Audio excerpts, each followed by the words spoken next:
എല്ലാവർക്കും സുഖാണെന്ന് വിശ്വസിക്കുന്നു. ഡെയിലി അപ്ഡേറ്റിലേക്ക് എല്ലാവർക്കും സ്വാഗതം.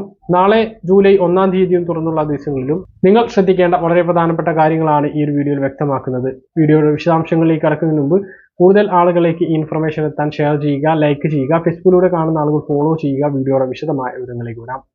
നാളത്തെ ആദ്യ അറിയിപ്പായിട്ട് പറയാനുള്ളത് KSEBയുടെ ഒരു അറിയിപ്പാണ്. അക്ഷയ കേന്ദ്രം, ഫ്രണ്ട്സ് ഇവ വഴി വൈദ്യുതി ബിൽ സ്വീകരിക്കുന്നത് KSEB നിർത്തലാക്കി. ഉപഭോക്താക്കൾ അടക്കുന്ന തുക KSEBയുടെ അക്കൗണ്ടിലേക്ക് യഥാസമയം ലഭ്യമാകാത്ത സാഹചര്യത്തിലാണ് തീരുമാനം. വൈദ്യുതി ബിൽ KSEBയുടെ അക്കൗണ്ടിലെത്താൻ കാലതാമസം ഉണ്ടാകുന്നത് കാരണം ഉപഭോക്താക്കൾ നേരിടുന്ന ബുദ്ധിമുട്ടുകളും അത് സംബന്ധിച്ച പരാതികളും കണക്കിലെടുത്താണ് ഈ നടപടി. നിലവിൽ ഇപ്പോൾ 70% ഉപഭോക്താക്കളും ഓൺലൈൻ മാർഗത്തിലൂടെയാണ് വൈദ്യുതി ബിൽ അടയ്ക്കുന്നത്. അധിക ചിലവ് ഏതും ഇല്ലാതെ അനായാസം വൈദ്യുതി ബിൽ അടയ്ക്കുന്നതിനുള്ള നിരവധി ഓൺലൈൻ മാർഗങ്ങൾ KSEB തന്നെ ഒരുക്കിയിട്ടുണ്ട് എന്നും സെക്ഷൻ ഓഫീസുകളിലെ ക്യാഷ് കൗണ്ടർ വഴിയും പണം അടക്കാവുന്നതാണ് എന്നും ഉപഭോക്താക്കൾ പണമടക്കാൻ ഇതേതെങ്കിലും ഉപയോഗിക്കണം എന്നും KSEB അഭ്യർത്ഥിച്ചു. ജൂലൈ മാസത്തെ റേഷൻ നാളെ വാങ്ങാം. ക്ഷേമ പെൻഷൻ കയ്യിൽ വിതരണം നാളെ മുതൽ ആരംഭിക്കും. നാളെ വൈകുന്നേരത്തോടു കൂടി സർവീസ് സഹകരണങ്ങളിലേക്ക് തുക എത്തിക്കൊണ്ട് വിതരണം ആരംഭിക്കും. ചൊവ്വ, ബുധൻ, വ്യാഴം ദിവസങ്ങളിൽ കൂടുതൽ ആളുകളിലേക്ക് പെൻഷൻ എത്തും. വെള്ളി, ശനി ദിവസങ്ങളാകുമ്പോഴേക്കും എല്ലാവർക്കും കയ്യിൽ പെൻഷൻ ലഭിക്കുന്നതാണ്. ഈ 2024 ജൂലൈ മാസം ശ്രദ്ധിക്കേണ്ട വളരെ പ്രധാനപ്പെട്ട കാര്യങ്ങളുണ്ട്. ബാങ്ക്, പെൻഷൻ, റേഷൻ, സ്കോളർഷിപ്പ്, പഞ്ചായത്തിൽ നിന്നുള്ള മറ്റ് ആനുകൂല്യങ്ങൾ, ഗ്യാസ്, ആധാർ, വാഹനമുള്ളവർ ശ്രദ്ധിക്കേണ്ട കാര്യങ്ങൾ, ഇങ്ങനെ നിരവധി കാര്യങ്ങളുണ്ട്. അതേക്കുറിച്ചാണ് ഈ ഒരു വീഡിയോ വ്യക്തമാക്കുന്നത്. ഇതിൽ ആദ്യത്തെ അറിയിപ്പ് 5 വയസ്സു കഴിഞ്ഞ കുട്ടികളുടെയും 15 വയസ്സ് കുട്ടികളുടെയും ആധാർ കാർഡ് പുതുക്കണമെന്ന് വിവിധ ജില്ലാ കളക്ടർമാർ ആവശ്യപ്പെട്ടിരിക്കുകയാണ്. ഈ ജൂലൈ മാസം ഇതിന് പ്രത്യേക സൗകര്യമൊരുക്കും. രണ്ടാമത്തെ അറിയിപ്പ് പെൻഷൻ അറിയിപ്പാണ്. സംസ്ഥാനത്ത് ഇപ്പോൾ ജൂൺ മാസത്തെ പെൻഷൻ വിതരണമാണ് ആരംഭിച്ചിട്ടുള്ളത്. ജൂൺ മാസത്തെ പെൻഷൻ കയ്യിൽ വിതരണം ജൂലൈ 1-ാം തീയതി തിങ്കളാഴ്ച മുതൽ ആരംഭിക്കും. ജൂലൈ 1-ാം തീയതി ട്രഷറിയിൽ നിന്നും പണമെത്തി വിതരണക്കാരിലേക്ക് എത്തിക്കഴിഞ്ഞാൽ ജൂലൈ 1-ാം തീയതി വൈകുന്നേരത്തോടു കൂടി തന്നെ വിതരണം ആരംഭിക്കുന്നതാണ്. ജൂലൈ 6-നുള്ളിൽ വിതരണം പൂർത്തിയാക്കും എന്നാണ് ഉത്തരവിൽ പറയുന്നത്. ജൂലൈ 10 കൂടിയിട്ട് പൂർണ്ണമായിട്ടും എല്ലാവർക്കും പെൻഷൻ ലഭിക്കും. അതോടൊപ്പം തന്നെ തുടർച്ചയായിട്ട് പെൻഷൻ വിതരണം ആരംഭിക്കും എന്ന് പറഞ്ഞിട്ടുണ്ട്. ഇതിന്റെ അടിസ്ഥാനത്തിൽ തന്നെ നിലവിൽ കുടിശ്ശികയുള്ള ജനുവരി മുതൽ മെയ് മാസം വരെയുള്ള പെൻഷൻ വിതരണം ചെയ്യാതെയാണ് 2024 ജൂൺ മുതലുള്ള പെൻഷൻ കഴിഞ്ഞ ദിവസം മുതൽ വിതരണം ചെയ്തത്. ഇനി വിതരണം ചെയ്യുക ജൂലൈ മാസത്തെ പെൻഷനാണ്. ജൂലൈ 25-ന് ശേഷം അതിൻ്റെ വിതരണവും ഉണ്ടാകും. ഓഗസ്റ്റിൽ 2 മാസത്തെ ഓണത്തോടനുബന്ധിച്ച് പഴയ കുടിശ്ശികയിൽ 1 മാസത്തേതും ഓഗസ്റ്റ് മാസത്തെയും പെൻഷൻ ലഭിക്കും. മൂന്നാമത്തെ അറിയിപ്പ് പെൻഷൻ മസ്റ്ററിങ്ങുമായി ബന്ധപ്പെട്ട അറിയിപ്പാണ്. സംസ്ഥാനത്ത് അക്ഷയ വഴി പെൻഷൻ മസ്റ്ററിങ് ആരംഭിച്ചിട്ടുണ്ട്.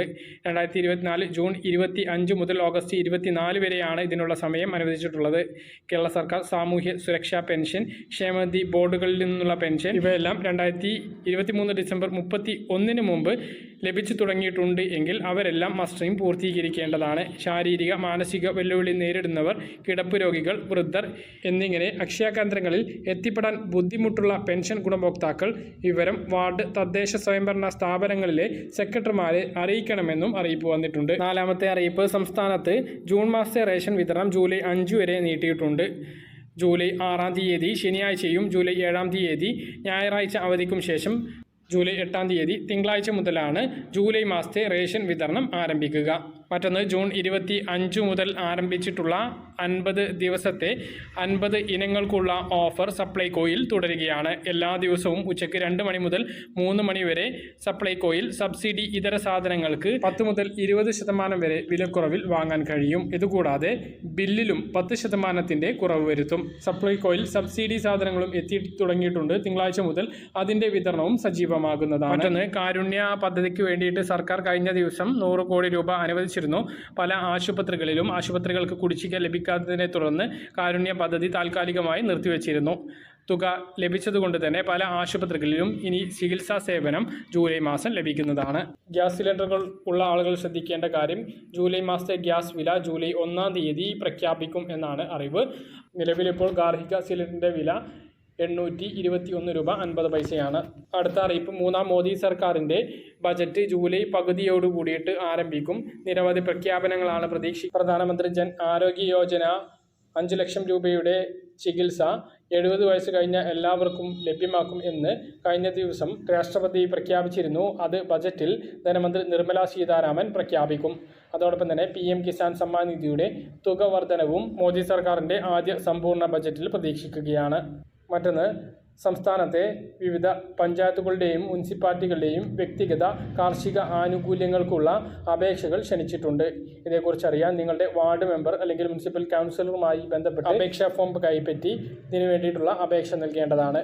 30ഓളം ആനുകൂല്യങ്ങളാണ് ഇതിലൂടെ ലഭിക്കുക. മറ്റൊന്ന്, ബാങ്ക് അക്കൗണ്ടും ആധാറും സീഡ് ചെയ്യാത്ത ആളുകൾ, പ്രത്യേകിച്ച് പെൻഷൻ വാങ്ങുന്ന ആളുകളും സ്കോളർഷിപ്പ് വാങ്ങുന്ന ആളുകളും ശ്രദ്ധിക്കുക.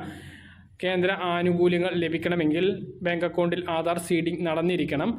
കേന്ദ്ര പെൻഷൻ വിഹിതം ലഭിക്കുന്ന ആളുകൾ, അതായത് 300-200 പെൻഷനിൽ കുറവുള്ള ആളുകൾ ഈ കാര്യം നിർബന്ധമായും ചെയ്യേണ്ടതാണ്. മറ്റൊന്ന്, റേഷൻ വ്യാപാരികൾക്കുള്ള ക്ഷേമ ആനുകൂല്യങ്ങൾ നൽകുന്നതിന് വേണ്ടിയിട്ട് റേഷൻ കാർഡുകാരെ പിടിയാൻ തീരുമാനിച്ചിരിക്കുകയാണ്.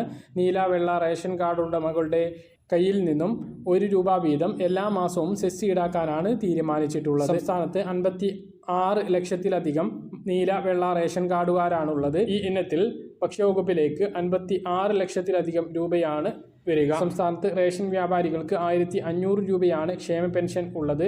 അതിപ്പോൾ കുടിശ്ശികയാണ്. വെറും 14,000-ലധികം ആളുകൾക്ക് മാത്രമാണ് ക്ഷേമ പെൻഷൻ റേഷൻ വ്യാപാരികൾക്ക് നൽകുന്നത്. ഭക്ഷ്യവകുപ്പ് ഇതിന് അംഗീകാരം നൽകിയിട്ടുണ്ട്. നിയമ ധനവകുപ്പുകളുടെ അംഗീകാരം ലഭിച്ചു കഴിഞ്ഞാൽ ജൂലൈ മാസത്തിലോ അല്ലെങ്കിൽ ഓഗസ്റ്റ് മാസത്തിലോ ഈ നിയമം നടപ്പിലായി തുടങ്ങും. മറ്റൊന്ന്, റോഡ് അപകടങ്ങൾ വർദ്ധിച്ചു വരുന്ന സാഹചര്യത്തിൽ ജൂലൈ മാസത്തിൽ കർശനമായിട്ടുള്ള പരിശോധന ഉണ്ടാകും എന്ന് ഗതാഗത മന്ത്രിയുടെ ഭാഗത്തു നിന്നുള്ള അറിയിപ്പ് വന്നിട്ടുണ്ട്. ജൂൺ 25 മുതൽ തന്നെ ഇതിൻ്റെ ഒരു കർശനമായിട്ടുള്ള പരിശോധന ആരംഭിച്ചിരുന്നു. KSRTC മുതൽ മോട്ടോർ സൈക്കിൾ വരെയുള്ള എല്ലാ വാഹനങ്ങളും കർശനമായി പരിശോധിക്കുകയും നിയമലംഘനങ്ങൾക്കെതിരെ വലിയ പിഴ ഈടാക്കുകയും ചെയ്യും എന്നും അറിയിച്ചിട്ടുണ്ട്. Reserve bank of India RBI July മാസത്തെ അവധി കലണ്ടർ പുറത്തിറക്കി. അതിൽ പ്രാദേശിക വാരാന്ത്യ അവധികൾ കണക്കിലെടുത്ത് 12 ദിവസമാണ് ബാങ്കുകൾ അടച്ചിടുക. രണ്ടാമത്തെയും നാലാമത്തെയും ശനിയാഴ്ച, ഞായറാഴ്ച ഉൾപ്പെടെയാണ് 12 ദിവസത്തെ അവധി ഉള്ളത്. 1, 3 ശനിയാഴ്ചകളിൽ ബാങ്കുകൾ പ്രവർത്തന ദിവസമാണ്. രണ്ടാം ശനിയാഴ്ചയും നാലാം ശനിയാഴ്ചയും ഞായറാഴ്ചയും ബാങ്കുകൾക്ക് സാധാരണ പൊതു അവധി. കൂടുതൽ അവധിയും പ്രാദേശികമായി ഓരോ സംസ്ഥാനങ്ങളിലുമാണ്. ജൂലൈ 3 മേഘാലയയിൽ ബാങ്ക് അവധിയാണ്. ജൂലൈ 6 ശനിയാഴ്ച മിസോറാമിൽ ബാങ്ക് അവധിയാണ്. July 8 Manipur, July 9 Sikkim, July 16 ചൊവ്വ ഉത്തരാഖണ്ഡിലും അവധിയാണ്. ജൂലൈ 17 രാജ്യത്തുടനീളം അവധിയായിരിക്കും. മുഹറം, ആശൂറ ദിനത്തോടനുബന്ധിച്ചാണ് അവധി. ശനി, ഞായർ അവധി ഒഴിച്ചു കഴിഞ്ഞാൽ 17 ബുധനാഴ്ച മാത്രമാണ് കേരളത്തിൽ അധിക ബാങ്ക് അവധിയുള്ളത്. ഈ മാസം പറഞ്ഞ കാര്യങ്ങൾ കൃത്യമായിട്ട് മനസ്സിലാണെന്ന് കരുതുന്നു. ഇതുപോലുള്ള ഇൻഫർമേഷൻ ലഭിക്കാൻ ചാനൽ സബ്സ്ക്രൈബ് ചെയ്യുക, ബെൽ ഐക്കൺ എനേബിൾ ചെയ്ത് നോക്കുക. മറ്റൊരു വീഡിയോ കാണാൻ.